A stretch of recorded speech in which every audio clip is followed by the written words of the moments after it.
Alemão. De Napoli, il tocco è breve ancora per Careca, in posizione ottimale, Silenzi che può raddoppiare, attenzione, c'è però Careca e gol! Raddoppia il Napoli con questa combinazione sul filo del fuorigioco, 2-0 per il Napoli, grazie alla rete di Antonio Careca che firma la sua prima rete stagionale in una partita che conta.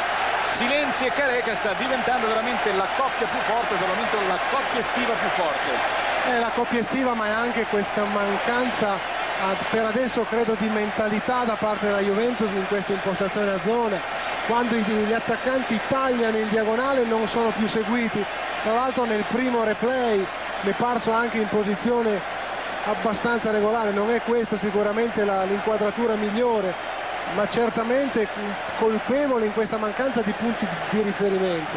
Mentre vedete la nostra regia che vi propone qualcosa di inedito, nel riquadro in alto potevamo vedere il replay, mentre invece nel riquadro in basso potevamo seguire quanto stava avvenendo in presa diretta. Dunque Careca firma la sua prima rete stagionale. Tale come Maradona, come Careca, è un compito importantissimo. Ecco qua l'azione di Silenzi. Ecco, rivedendo l'azione mi è parso e vorrei anche